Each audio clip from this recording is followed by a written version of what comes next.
설계하라 경제 잡학사전 진행의 김혜수입니다. 8월 29일 경제 잡학사전 시작해보도록 하겠습니다. 오늘은 신예지, 변수연, 조근혜 아나운서와 함께합니다. 어서 오세요. 안녕하세요. 네, 간밤에 마감한 미증시 상황 살펴보겠습니다. 뉴욕 증시는 장 초반에 미국 2분기 GDP 성장률이 예상보다 높게 나오면서 상승 출발했는데요. 하지만 엔비디아 주가가 흔들리면서 한때 보합권을 오가기도 했습니다. 이후에는 대형 기술주들이 다시 힘을 내주면서 지수들이 상승 전환했고요. 결국은 견조한 흐름으로 마무리가 됐습니다. 시장의 특징을 보면 우선 경제 지표가 긍정적이었습니다. 2분기 성장률이 3%에서 3.3%로 상향 조정됐고요. 소비와 기업들의 설비 투자가 늘어난 것이 주된 원인이었습니다. 반대로 주택과 정부 지출은 줄었지만 전반적으로는 미국 경제에 대한 자신감이 이어지고 있다는 평가입니다. 물가 지표도 다소 낮아지면서 시장에는 금리 인하 기대가 더해졌습니다. 또 수급적인 요인도 눈에 띄었는데요. 최근 추세를 따르는 CTA 펀드들이 주식 비중을 크게 늘리면서 사실상 최대 수준까지 매수에 나선 상황입니다. 특히 기술주 비중이 많다 보니 엔비디아 변동성에도 불구하고 반발 매수세가 이어졌다는 분석이 나옵니다. 옵션 시장에서도 단기 상승을 노린 매수세가 꾸준히 들어오고 있는데요. 다만 이런 흐름이 과열될 경우에는 조정으로 이어질 수 있다는 점은 유의하셔야겠습니다. 정리해보자면 간밤 뉴욕 증시는 탄탄한 경제 지표와 금리 인하 기대, 그리고 기술주 중심의 수급 힘이 맞물리면서 견조한 흐름으로 마감했습니다. 이렇게 간략하게 글로벌 경제 흐름 살펴봤고요. 이어서 자세한 미증시 마감 시황 살펴보도록 하겠습니다. 예지 아나운서 전해주시죠. 네, 미증시 마감 시황 전해드립니다. 뉴욕 증시 3대 지수가 강세 마감했습니다. 인공지능 반도체 선도업체 엔비디아의 2분기 실적 발표 직후 AI 거품론이 잦아드는 모양새입니다. 다우존스 30 산업평균 지수는 전장보다 0.16% 오른 45,600선에 거래를 마쳤습니다. S&P 500 지수는 전장보다 0.32% 상승한 6,501.86에, 나스닥 지수는 0.53% 뛴 21,700선에서 거래를 마쳤습니다. 대형주 지표인 S&P 500 지수가 6,500선을 돌파한 것은 이날이 처음입니다. 이날 시장은 시가총액 1위 엔비디아의 실적 발표 이후 되살아난 투자 심리에 탄력을 받는 모습 보여줬습니다. 한편 미국 GDP는 예상치를 상회했고 실업수당 예상치는 하회했습니다. 9월에 금리 인하를 한다면 경기 침체로 인한 금리 인하가 아닌 경기 부양을 위한 금리 인하로 분석한다는 의견에 힘이 실리고 있습니다. 다음으로 히트맵 열어서 오늘 미증시 종목별 움직임도 살펴보겠습니다. 마이크로소프트가 0.57%, 메타 0.5%, 알파벳 2%대, 애플 0.9% 상승하는 흐름 보였습니다. 반면 엔비디아가 소폭 하락했고 테슬라는 1%대 내리는 모습 보였습니다.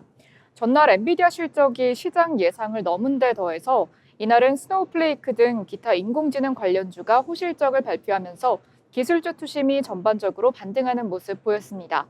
여기에 모건 스탠리가 엔비디아 주가를 상향 조정하는 등 주요 증권사들이 AI 테마 과열 우려를 불식시키고 나섰습니다. 브로드컴과 알파벳은 2% 이상 오르며 알파벳은 사상 최고가를 새로 썼습니다. 다음으로 글로벌 이슈 살펴보겠습니다. 미국 노동부는 지난주 신규 실업수당 청구 건수가 22만 9천 건으로 한 주 전보다 5천 건 감소했다고 밝혔습니다. 이는 로이터 통신에서 집계한 전문가 전망치보다는 낮은 수준입니다.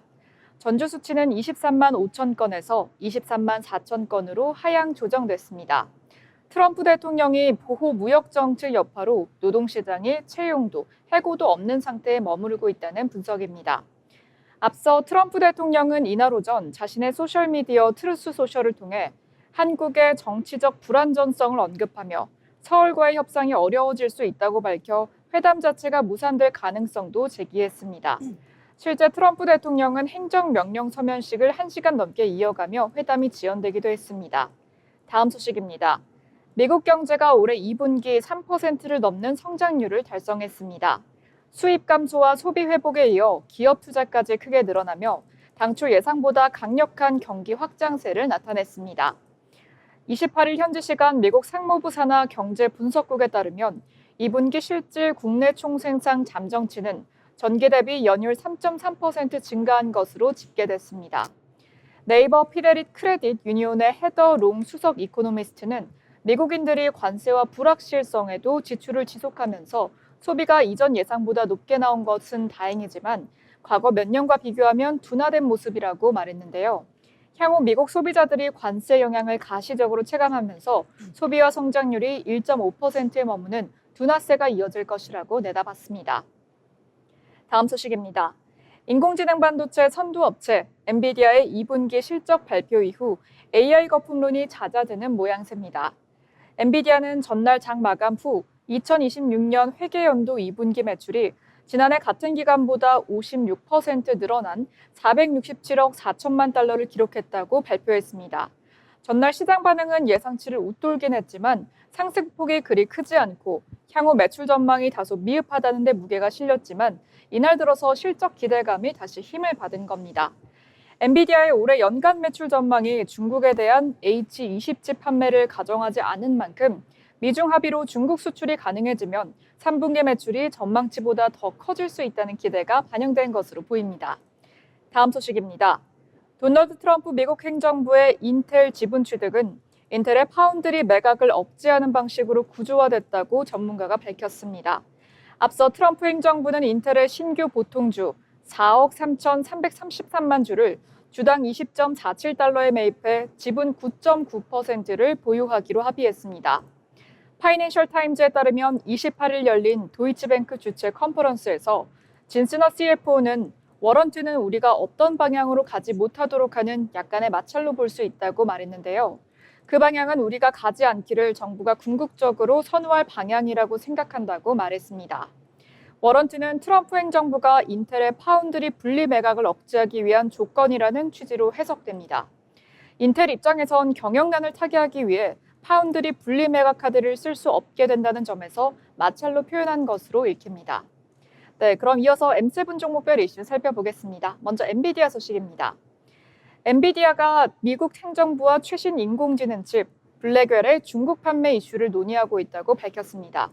한편 엔비디아가 특정 고객사의 매출 의존도가 높아지고 있다는 지적이 제기됐습니다. 최근 분기 보고서에 따르면 엔비디아 7월 분기 전체 매출의 39%가 두 곳의 고객사에서 발표됐다고 합니다. 다만 엔비디아는 실적 발표 후 컨퍼런스 콜에서 자사의 AI 시스템에 대한 수요가 클라우드 제공업체뿐 아니라 AI 시스템 구매 기업, 네오 클라우드를 포함한 다른 고객층에서도 여전히 높다고 밝혔습니다. 이어 올해 소버린 AI 부문에서 200억 달러의 매출을 기록할 것이라고 부연했습니다. 엔비디아 다음 소식입니다. 엔비디아의 2분기 실적 발표 이후 AI 거품론이 잦아드는 모양새입니다. 엔비디아는 전날 장 마감 후 2026년도 2분기 매출이 지난해 같은 기간보다 56% 늘어난 467억 4천만 달러를 기록했다고 발표했습니다. 다음 소식 메타 소식 살펴보겠습니다. 도널드 트럼프 미국 대통령이 마크 저커버그 메타 플랫폼즈 CEO와 만난 뒤 디지털세에 대한 보복 관세를 언급한 것으로 드러났습니다. 트럼프 대통령이 디지털세에 대해서 강경 노선으로 선회한 데는 저커버그와의 대화가 영향을 끼쳤다는 분석입니다. 이유는 지난해 3월부터 디지털 시장법을 시행했습니다. 미국의 애플과 메타 등의 총 7억 유로, 하나로 약 1조 1천억 원의 과징금 부과를 결정한 바 있습니다. 미국 정부는 최근 EU와의 무역 합의를 위한 협상 과정에서 디지털 서비스법과 DMA법의 완화를 요구했지만 합의에 도달하지 못했습니다. 다음 소식 테슬라 소식 살펴보겠습니다. 테슬라 코리아가 전기 픽업 트럭 사이버 트럭을 29일 공식 출시하는 가운데 예약 후 수년간 기다려온 예약자 중에서 구매를 포기하는 사례가 나타나고 있다고 합니다. 1억 원 중반대라는 비싼 가격과 국내 도로 여건에 잘 맞지 않는 주행, 관리 편의성이 걸림돌이 된 것으로 보입니다. 사이버 트럭은 픽업 트럭의 본고장인 미국에서도 차량 관리나 품질 문제로 외면받고 있습니다. 테슬라 다음 소식입니다. 테슬라가 유럽에서 중국 비아디에 밀려 계속 고전하는 모습을 보였습니다. 28일 유럽 자동차 공업협회가 발표한 지난 7월 신차 등록 데이터에 따르면 한 달간 테슬라의 신차 판매량은 8,837대로 지난해 동월 14,769대보다 40.2% 감소했습니다. 반면 중국 비아디는 한 달간 13,503대를 판매해 작년 동월 대비 225.3%의 증가율을 기록했습니다. 1년 사이 유럽 판매량이 3배 넘게 불어난 것입니다. 테슬라의 라인업이 수년째 크게 개편되고 있지 않은 데다 머스크의 정치 성향에 대한 반감이 소비자들 사이에 남아있는 점 등이 테슬라 판매 부진 등에 영향을 주고 있다고 CNBC는 보도했습니다. 네, 이렇게 M7 이슈 살펴봤는데요. 미증시 전반적으로 엔비디아가 주도하는 3대 지수의 강세장이었다고 평가해 볼 수 있겠습니다. GDP는 예상치를 상회하고 실업수당은 예상치를 하회하면서 미국 경기가 우려했던 만큼은 나쁘지 않았구나 알 수 있었습니다. 오늘 발표되는 PCE 지수도 참고해 보시면 좋겠습니다. 이상 미증시 마감 시황이었습니다. 네, 미증시 마감 시황 살펴봤습니다. 간밤 뉴욕 증시는 경제 지표도 탄탄하게 나오고 대형 기술주들이 지수를 끌어올렸습니다. 오늘 우리 시장은 어떤 흐름 이어질지 저희와 함께 체크해 보시면 좋겠습니다. 이어서 저희는 기업에 대해 알아보는 시간 가져볼 텐데요. 수연 아나운서, 오늘은 어떤 기업일까요? 네, 오늘 소개해드릴 기업은 국내 뷰티 유통 1위 자리를 확고하게 지키며 기업 가치를 끌어올리고 있는 CJ 올리브영입니다. 네, CJ 올리브영은 1999년 헬스앤뷰티 편의점 사업으로 시작해 이후에는 분리되면서 쇼핑과 뷰티를 결합한 혁신적인 유통 플랫폼으로 성장해 왔습니다. 2024년 기준 연결 매출 4조 7,935억 원, 영업이익은 5,993억 원, 순이익 4,760억 원을 기록하며 전년 대비 매출 23.9%, 영업이익은 30.1%, 순이익 32% 증가라는 성과를 냈습니다. 매출이 처음으로 4조 원을 넘어선 해기도 하죠. CJ 올리브영은 2020년 이후 매년 실적을 갱신하며 지속적인 성장을 이어오고 있습니다. 내수 시장에서의 점유율 성장도 돋보입니다. 국내 뷰티 앤 헬스 시장에서의 점유율이 2022년에는 12.2%에서 2023년 15%, 2024년에는 17%로 꾸준히 상승하면서 시장 내 영향력을 키우고 있습니다. 2024년 매출 중 약 96%가 국내에서 발생했다는 점도 눈에 띕니다. 또한 판매망 확충도 적극적인데요. 2025년 2분기 기준 CJ 올리브영 점포 수는 1,390여 개에 이릅니다. 이 중 직영점이 1,170여 개로 가맹점인 220개보다 훨씬 많아 직접 운영 비중이 점차 커지고 있는 추세입니다. 또한 글로벌 전략에서도 활발한 움직임이 보이고 있습니다. 2024년 일본에 현지 법인을 설립했고요. 올해 초에는 미국에도 법인을 열었습니다. 특히 미국에서는 오프라인 매장 구축 계획이 진행 중이고요. 온라인 역직구 플랫폼인 올리브영 글로벌몰의 실적도 빠르게 상승 중입니다. 2025년 상반기 글로벌몰 매출과 주문량은 전년 동기 대비 각각 70% 그리고 60% 증가했고요. 매출의 절반 이상이 미국에서 발생하기도 했습니다. CJ 올리브영의 플랫폼 경쟁력은 중소 뷰티 브랜드 육성과 옴니채널 전략에서도 두드러지는데요. 이 CJ 올리브영이 취급하는 상품의 80% 이상이 중소 브랜드 제품입니다. 중소 브랜드의 글로벌 진출과 판로 확대를 지원하는 K 슈퍼루키 위드영과 뷰티 스타트업 육성 프로그램도 운영 중이고요. 3년간 3천억 원을 투입하는 상생 경영도 실행 중에 있습니다. 이외에도 오늘드림이라는 온라인 투 오프라인 서비스를 통해 온라인몰의 주문의 48%가 매장 픽업으로 이어졌고요. 평균 배송 시간은 55분에 불과한다고 합니다.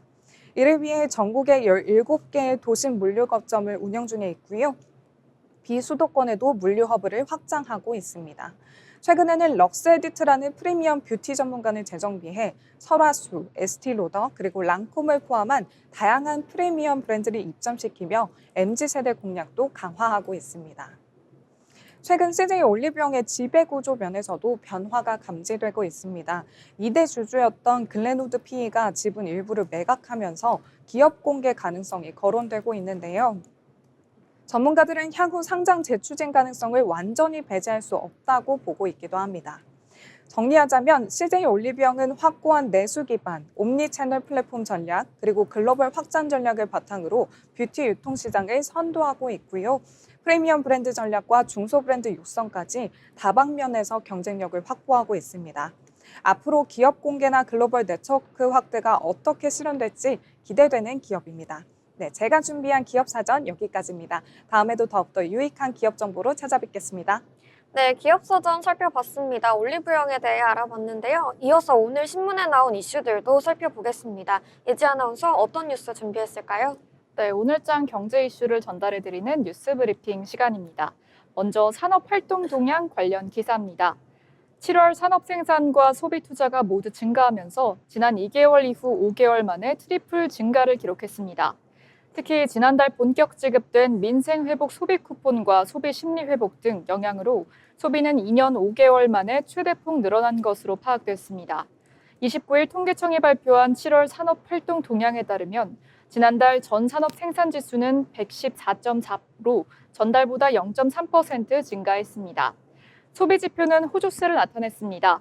민생 회복 소비 쿠폰이 외식, 미용, 헬스장 등 서비스 소비에도 영향을 미치면서 서비스 생산은 전년보다 0.2% 증가했습니다.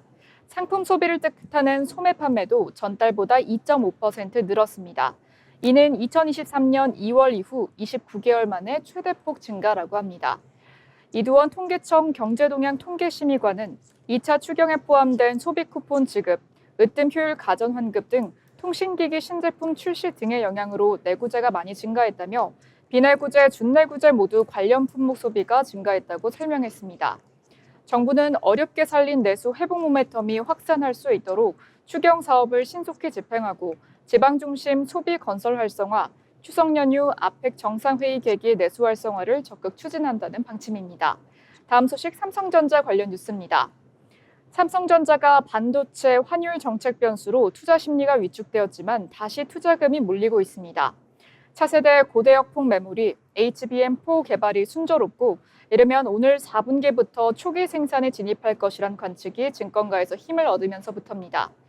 29일 증권업계에 따르면 KB증권은 이날 삼성전자를 업종 토픽으로 제시하면서 목표 주가 9만 원과 매수 의견을 제시했습니다. 지난 22일에도 키움증권이 삼성전자의 목표가를 9만 원으로 제시하는 등 이달 들어 9만 원의 목표가를 설정한 곳은 IBK 투자증권까지 총 3곳이라고 합니다.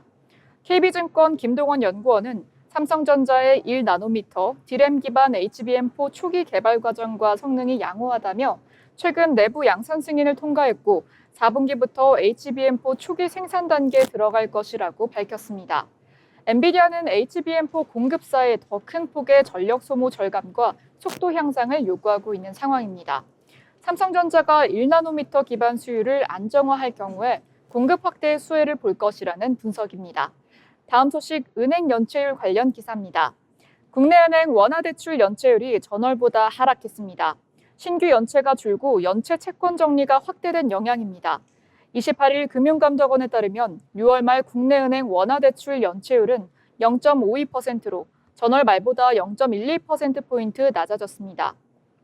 분기 말에는 은행권이 연체 채권 정리를 하면서 연체율이 큰 폭으로 하락합니다.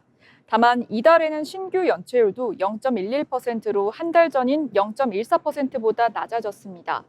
분기 기준으로도 2024년 12월 0.44%에서 2025년 3월 0.53%, 2025년 6월 0.52%로 1분기 만에 하락 전환했습니다.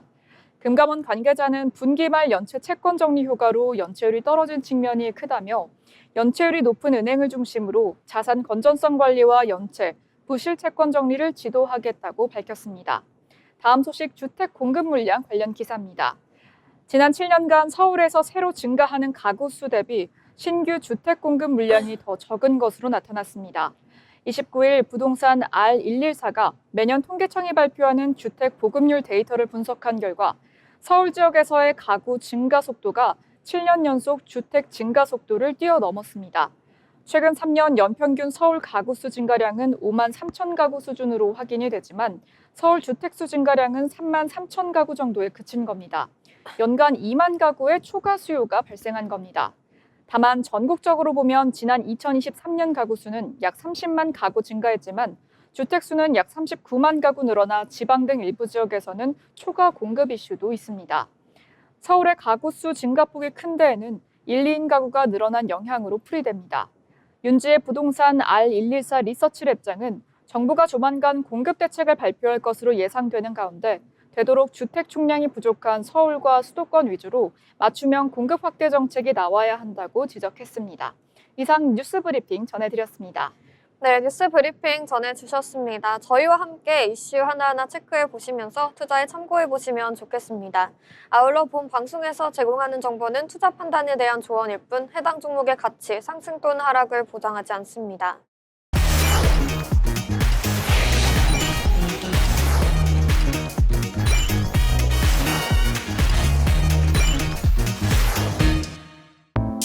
내리쬐는 태양에 쉽게 노출되는 신체 부위가 있습니다. 바로 두피인데요. 여름철엔 자외선뿐만 아니라 습도도 높아 두피 건강에 적신호가 켜질 수 있어 더욱 주의해야 하는데요. 이럴수록 두피도 피부처럼 관리해야 합니다. 모자람 없이 여름철 두피 관리의 모든 것 지금 바로 알아봅니다. 여름철 두피 관리를 소홀히 했다가 큰 질환을 유발할 수 있다고 전문가들은 경고합니다. 우리가 여름철 얼굴에는 선크림도 바르고 수분 케어에 신경을 쓰는데 그런데 두피는 보이지 않는다는 이유로 관리에 소홀한 경향이 있습니다. 먼저 자외선에 오랜 시간 노출되어 두피 화상을 입게 되면 모낭이 손상되고 땀과 피지 분비가 증가하면 세균 번식이 쉬어 염증을 유발합니다. 여기에 먼지와 오염물질까지 침착되면 모공이 막혀 염증은 더욱 악화되죠. 이런 상황이 반복적으로 일어나면 지루성 두피염으로 인한 가려움증, 비듬 증가로 인한 불편함, 심할 경우 탈모까지 일으켜 삶의 질을 떨어뜨리게 됩니다. 하지만 결국 두피도 피부이기 때문에 여름철에는 적절한 관리가 필요합니다.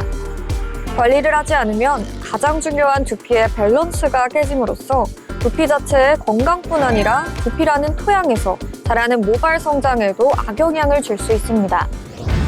그런데 특별한 방법으로 두피 건강을 지키는 사람이 있습니다. 와, 풍성한 모발과 윤기 나는 머릿결을 자랑하는 그녀. 이게 다 두피 관리에 노력을 기울인 덕분이라는데요. 그런데 정체불명의 손놀림을 시작하는 그녀. 뭐 하시는 건가요? 꾸준히 풍지혈을 자극하며 관리해온 것이 풍성한 머리숱의 비결이라는데요. 뿐만 아니라 외출 시에 꼭 챙기는 것, 바로 양산입니다. 이런 노력들이 과연 도움이 되었을지 두피 상태를 체크해보기로 했습니다.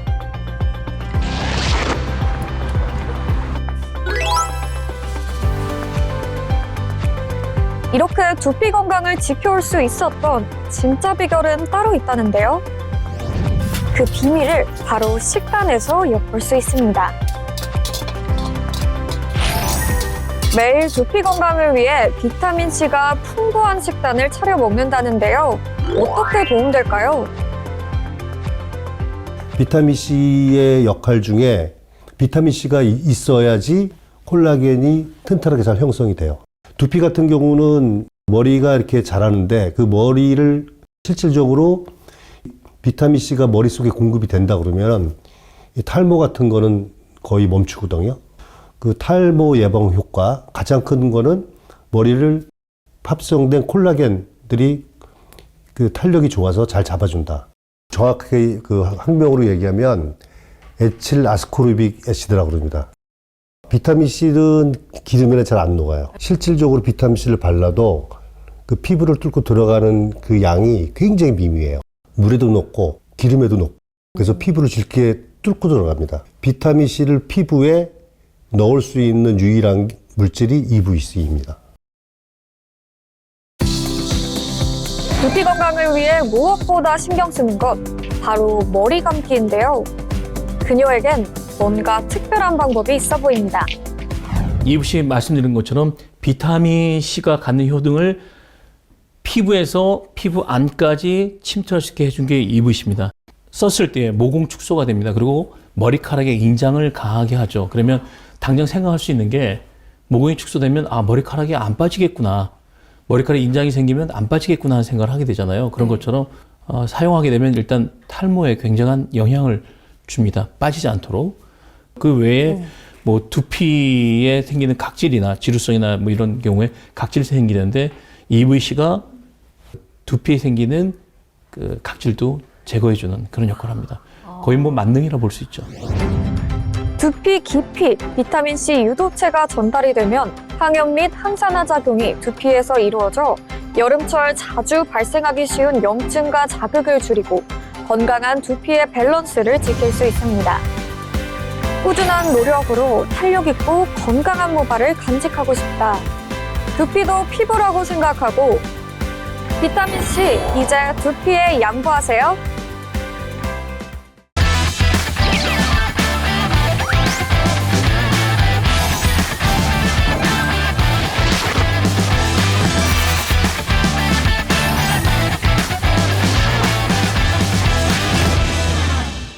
네, 이번 시간은 투자의 고수가 되고 싶은 아나운서들의 경제 이야기, 주식 이야기 나눠보는 시간입니다.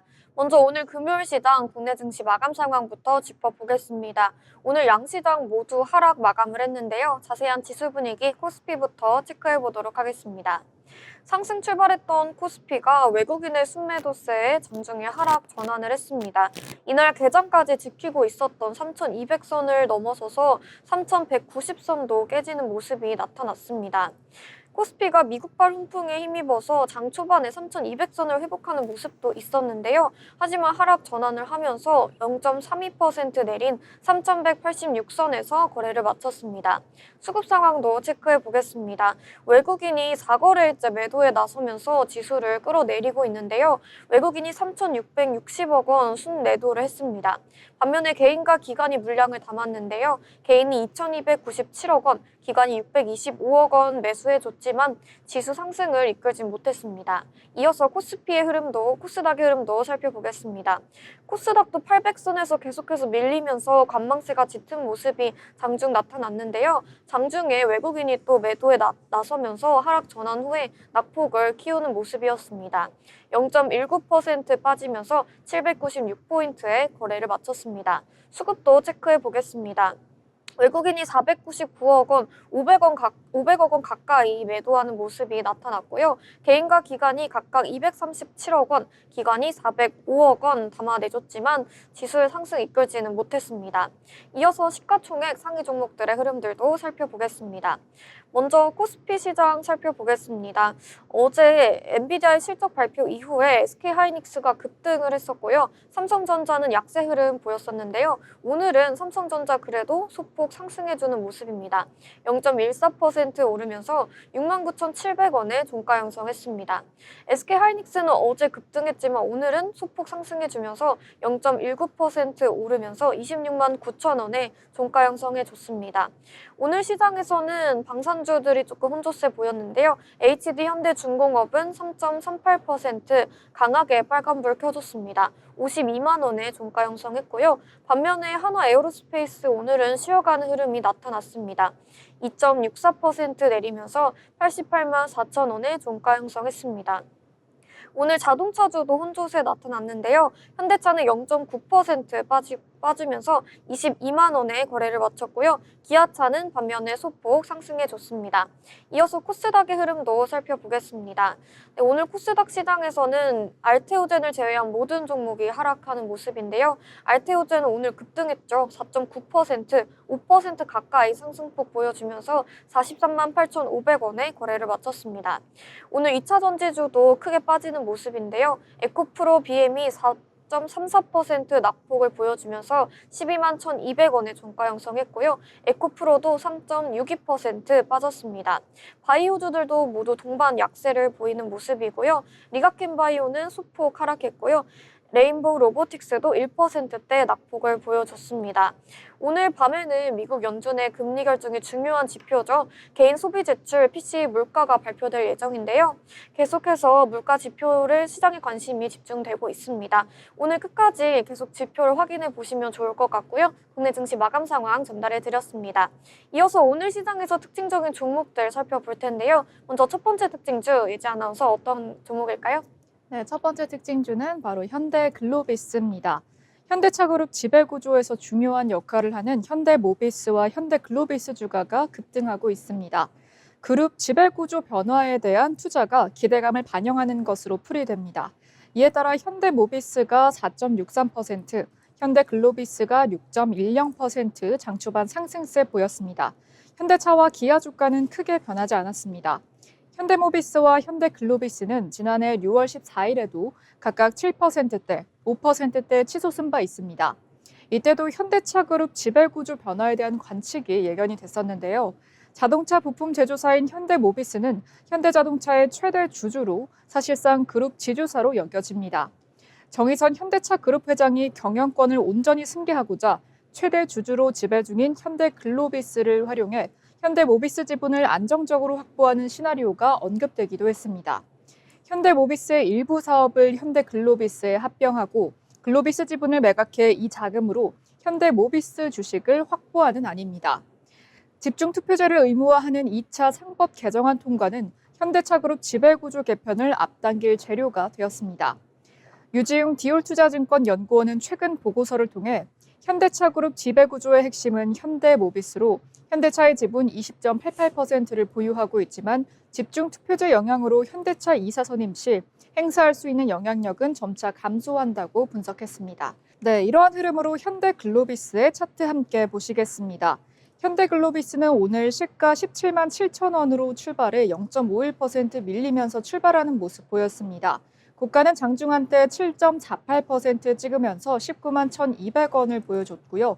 종가는 3.6%로 18만 4,300원에 종가 형성했습니다. 네, 오늘 시장에서 가장 주목받은 종목 가운데 하나가 바로 현대글로비스였습니다. 오늘 시장에서 강세 흐름 보여줬는데요. 최근 그룹 지배구조 개편 가능성이 다시 수면 위로 떠오르면서 시장에서는 물류 계열사의 역할과 가치 재평가가 동시에 이루어지고 있는 모습입니다. 특히 자동차 물류와 글로벌 해운 사업에서 안정적인 실적을 내고 있는 만큼 지배구조 변화 국면에서의 입지 강화 기대감이 주가에 반영되는 모습이었습니다. 단기 모멘텀뿐만 아니라 장기적인 사업 구조 변화도 계속해서 함께 고려해 볼 필요가 있겠습니다. 네, 이렇게 현대글로비스 소식 전해드렸고요. 이어서 다음 특징주 넘어가 보겠습니다. 다음 특징주는 조선주로 준비를 해봤는데요. 오늘 시장에서는 조선업종 전반이 큰 주목을 받았습니다. 바로 이른바 마스카 프로젝트가 본격 시동을 걸었다는 소식 때문인데요. 국내 조선사들이 글로벌 에너지 기업과 합병, 투자, MOU 체결 등을 이어가면서 대형 협력 프로젝트를 추진하게 된 겁니다. 특히 이번 협력은 단순한 선박 수주를 넘어서서 차세대 에너지 운반선과 친환경 선박 기술 개발까지 포함된다는 점에서 의미가 큽니다. 글로벌 경기 둔화에도 불구하고 조선업이 새로운 성장 동력을 확보할 수 있다는 기대감이 작용하면서 오늘장 관련 종목들이 강세 흐름을 보였습니다. 수주 잔고가 늘어나고 있는 가운데 대규모 협력 프로젝트까지 더해지면서 업종 전반에 긍정적인 분위기가 확산되고 있는 모습입니다. 결국 한국 조선업이 단순한 수주 경쟁에서 벗어나서 글로벌 파트너십을 통해 미래 시장을 선점하겠다는 의지를 보여준 것으로 평가되고 있습니다. 네, 이렇게 오늘 시장에서 강한 흐름 보였던 조선주 소식까지 정리해드렸습니다. 이어서 다음 특징주 넘어가 볼 텐데요. 예지 아나운서, 어떤 특징주일까요? 네, 다음 특징주는 바로 LG 일렉트릭입니다. LG 일렉트릭이 구글과 관련해서 상승하는 흐름 보였습니다. 구글이 데이터 센터에 대규모로 투자한다는 소식이 국내 전력기기 관련주들의 주가가 오름세를 보이게 했습니다. 오전 기준 LG 일렉트릭은 전거래일 대비 3,500원, 1.23% 오른 28만 7천 원에 거래되는 모습도 보였습니다. 전력기기 관련주로 묶이는 HD 현대일렉트릭은 같은 시간 1.19% 올랐습니다. 그 외 효성중공업 0.81%, 제일일렉트릭 0.15% 등 상승세를 보였습니다. 이날 주요 외신에 따르면 구글은 내년까지 클라우드와 인공지능 인프라 개선을 목표로 미국 버지니아주에 90억 달러, 약 12조 5천억 원을 추가로 투자할 계획인 것으로 알려졌습니다. 블룸버그 통신은 이번 인프라 투자는 미국 데이터 센터에 대한 일련의 빅테크 투자의 가장 최근 사례라면서 이는 마이크로소프트나 아마존 등 다른 기술 기업들의 뒤를 따른 것이라고 보도했습니다. 이러한 소식에 LG 일렉트릭의 차트 한번 보시겠습니다. LG 일렉트릭 오늘 시가는 0.88% 상승하며 출발했습니다. 고가는 장중한 때 3.7%, 4% 가까이 상승해줬고요. 종가는 28만 4천 원으로 마감했습니다. 네, LS 일렉트릭 소식 전해주셨습니다. 글로벌 IT 기업, 특히 구글의 대규모 데이터 센터 투자 소식이 전해지면서 전력 인프라 관련주들이 오늘 동반 강세를 보였습니다. 그 가운데 LS 일렉트릭은 친환경 에너지와 전력 효율의 분야에서 이미 탄탄한 기술력을 보유한 만큼 수혜 기대감이 크게 작용하는 모습이 확인이 됐습니다.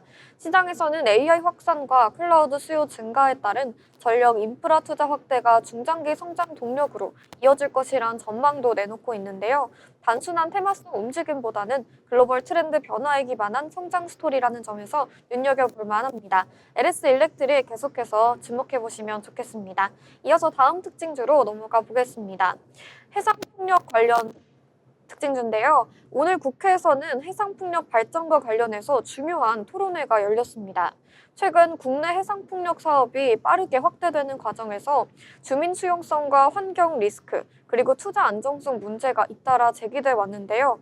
이번 토론회에서는 정부와 업계, 학계가 함께 머리를 맞대고 리스크 관리 방안과 제도 개선 방향을 논의했습니다.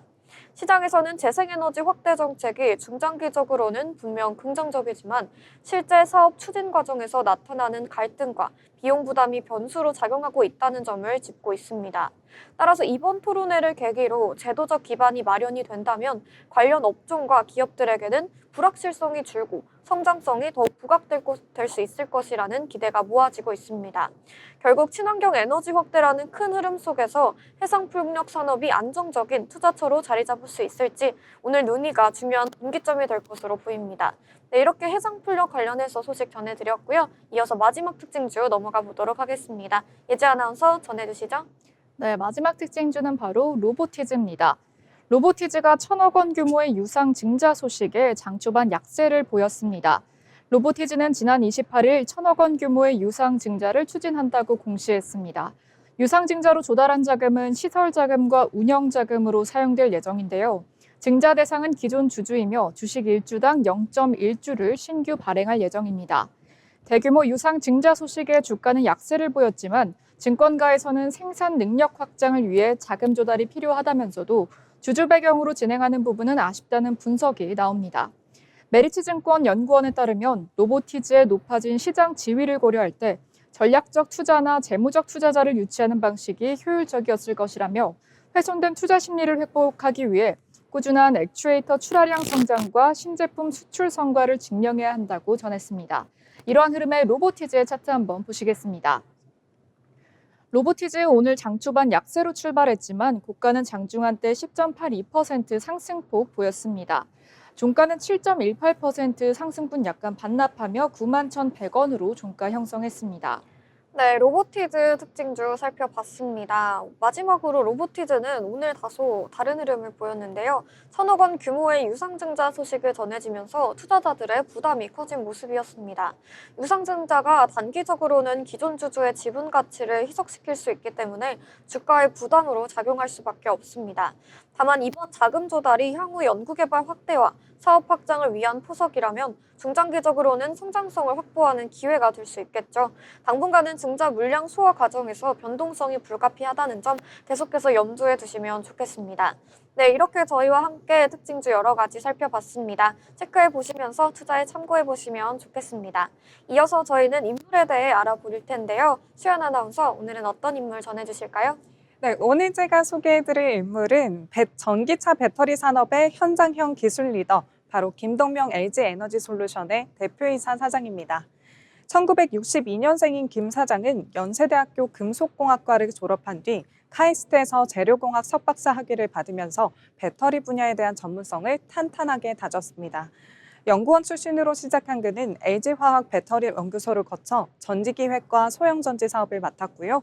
2020년에는 핵심 사업인 자동차 전지 사업부장으로 승진하면서 본격적으로 회사의 미래 사업을 이끌게 됐습니다.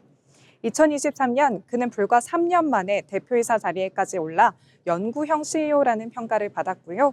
배터리 업계에서는 보기 드문 전문성 기반 리더로 주목받기 시작했습니다. 대표 취임 후 김 사장은 취임사를 통해 글로벌 인플레, 미국 대선, 그리고 중국 배터리 공급 과잉이 대외 환경을 복잡하게 만들지만 이러한 위기를 기회로 삼아 기술 초격차와 공급망 재편에 선제 대응해야 한다고 강조하기도 했습니다.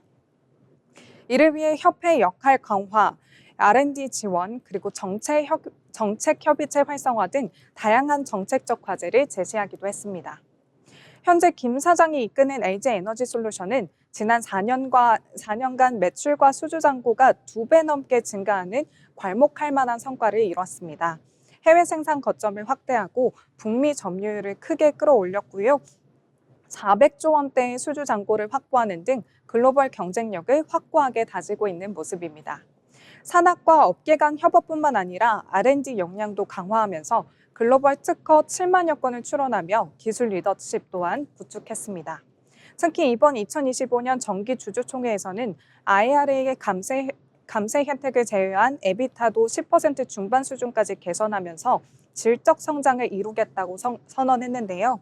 이는 단기 실적뿐만 아니라 안정적인 영업이익 확보에 대한 강한 의지를 보여준 메시지였습니다. 또한 그의 리더십 아래 최근 원통형 46 시리즈 배터리 수주는 주목할 만한 이정표입니다. 아리조나 공장에서 양산을 시작할 예정인 이 배터리는 에너지 밀도와 출력, 그리고 안정성이 모두 향상된 차세대 기술로 유럽과 미국 고객을 중심으로 높은 수요를 이어가고 있습니다. 특히 미국과 ESS 시장 수주와 함께 차별화된 기술력에 기반한 수익성 확장이 기대되고 있습니다. 지금까지 김동명 대표이사는 기술 기반의 전문성과 성과 중심의 실행력을 겸비한 CEO로 거듭나고 있습니다. 앞으로 전기차 배터리 시장에서 그의 전략이 어떻게 성과로 이어질지 기대가 큽니다. 지금까지 제가 준비한 인물 로그 여기까지입니다. 다음에도 더욱더 유용한 정보로 찾아뵙겠습니다. 네, 오늘 인물에 대해서 알아보는 네, 김동명 대표이사 인물에 대해 알아보는 시간 가져봤습니다. 이어서 투자에 도움이 될 만한 리포트 전해드릴 텐데요. 예지 아나운서, 오늘 어떤 리포트일까요? 네, 시장 흐름과 산업을 분석하는 투자 리포트 시간입니다. 오늘은 유안타증권 리포트를 바탕으로 글로벌 기업들이 왜 인도에 주목하는지 알아보려고 합니다. 애플이 차세대 아이폰 전 모델을 인도에서 생산하기로 하면서 관심이 커지고 있습니다. 인도의 인구는 2024년 기준 14억 5천만 명으로 세계 최대이며 평균 연령은 30세 미만입니다. 젊은 인구가 많다는 점은 풍부한 노동력으로 연결되죠. 인건비는 중국의 절반 수준에 불과해 생산비 절감 효과가 큽니다. 애플은 이미 5개 생산 기지를 운영하며 2년 안에 아이폰 절반을 인도에서 만들 계획입니다. 삼성전자는 인도 노이다 공장에서 연간 1억 2천만 대의 스마트폰을 이미 생산 중입니다.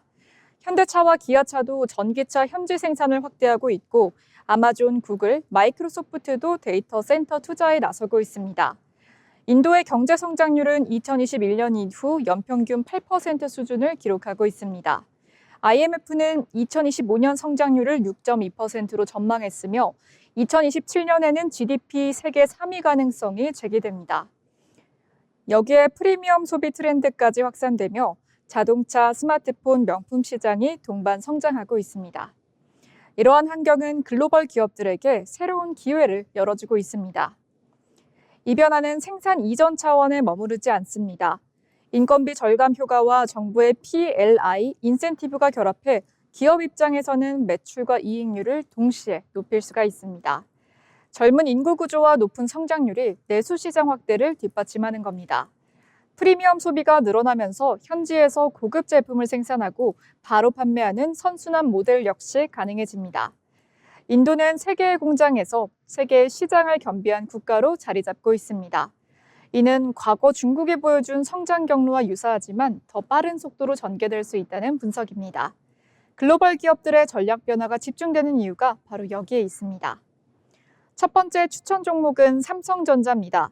삼성전자는 인도 내 최대 규모 스마트폰 생산 기지를 운영하며 현지 생산 비중이 이미 30%에 달합니다. 갤럭시 시리즈와 폴더블 폰을 중심으로 프리미엄 시장 점유율 확대를 노리고 있습니다. 인도 내 프리미엄 폰 판매가 전년 대비 36% 증가한 점은 긍정적인 신호입니다. 글로벌 공급망 다변화 전략 차원에서도 인도 생산 확대는 안정성을 높여줍니다. 현지 생산 물량이 수출로 이어질 수 있다는 점도 투자 포인트입니다. 인도의 스마트폰 수요 성장세를 고려할 때 삼성전자의 입지는 더욱 강화될 것으로 보입니다. 애플과 경쟁하면서도 가격 경쟁력과 현지 브랜드 인지도를 바탕으로 경쟁력이 충분하다는 분석입니다. 중장기적으로 인도 성장은 삼성전자 주가에도 긍정적인 요소로 작용할 가능성이 큽니다. 다음 추천 종목은 현대차와 기아차입니다. 현대차는 인도 시장 점유율 2위를 기록하고 있고 기아차도 SUV 중심으로 판매가 인도에서 늘고 있습니다. 두 회사 모두 전기차 현지 생산 확대를 본격화하고 있습니다. 인도의 전기차 보급률은 아직 낮지만 정부 보조금과 충전 인프라 확충으로 성장 속도가 빨라지고 있습니다. 현지 생산은 가격 경쟁력을 높이고 시장 확대를 가능하게 합니다. 중산층 소비가 확대되면서 SUV와 전기차 수요가 늘어난 점도 호재입니다. 인도 판매 확대가 글로벌 점유율로 이어지는 구조라 장기적 관점에서는 유망한 투자 포인트가 되겠다라는 분석입니다. 특히 전기차 전환기에 먼저 자리를 잡는다면 장기 경쟁력도 강화될 수가 있겠습니다. 인도 내 판매 실적은 글로벌 기업 가치 평가에도 긍정적인 영향을 줄 것으로 예상됩니다. 세 번째는 바로 부품 업체들입니다. 자화전자, 이렌텍, 드림텍, 서현이화, 화신, 우수 AMS 등이 대표적입니다. 이들은 삼성전자와 현대차, 기아차에 핵심 부품을 공급하면서 인도 생산 확대의 수혜를 받을 예정입니다. 서현이화와 화신은 자동차 내장재와 차체 부품을 담당하고 우수 AMS는 파워트레인 부품에서 경쟁력을 보유하고 있습니다. 스마트폰 부품 공급업체인 이레텍과 드림텍도 인도 시장 확대로 기회를 얻게 됩니다. 글로벌 완성품 기업의 현지 투자 확대가 곧바로 이들 부품 기업의 매출 확대로 연결될 수 있겠습니다. 현지화 생산 체계 속에서 안정적인 납품 구조를 확보한다면 주가에도 긍정적인 영향을 줄 가능성이 큽니다. 공급망 재편 흐름에서 중소형 부품 업체들이 동반 성장할 가능성이 주목되는 거죠. 투자자 입장에서는 완성품과 함께 이들 자동차 부품주도 들여다볼 필요가 있겠습니다. 오늘은 애플을 비롯한 글로벌 기업들이 인도에 투자하는 이유와 글로벌 투자 포인트를 한번 살펴봤습니다. 인도는 인구 구조와 성장률 소비 트렌드에서 아주 매력적인 투자처로 부상하고 있습니다. 이번 조정장에서 인도 관련 종목을 관심 리스트에 담아두는 것도 하나의 전략이 될 수 있겠습니다. 오늘 브리핑이 투자 판단에 유익한 도움이 되셨길 바라며 지금까지 투자 리포트 전해드렸습니다. 네, 투자 리포트까지 살펴봤습니다. 오늘 우리 시장 정리해 보겠는데요. 미국발 훈풍에 국내 시장 장 초반 강세를 보였지만 외국인이 4거래일째 매도를 하면서 좀 하락 전환하는 모습이었습니다. 오늘 밤에 PC 물가 지표가 발표될 예정인데요. 계속해서 체크해 보시면 좋겠습니다. 내일도 어떤 흐름이 이어질지 저희와 함께 살펴보면 좋겠습니다. 아울러 본 방송에서 제공하는 정보는 투자 판단에 대한 조언일 뿐 해당 종목의 가치, 상승 또는 하락을 보장하지 않습니다.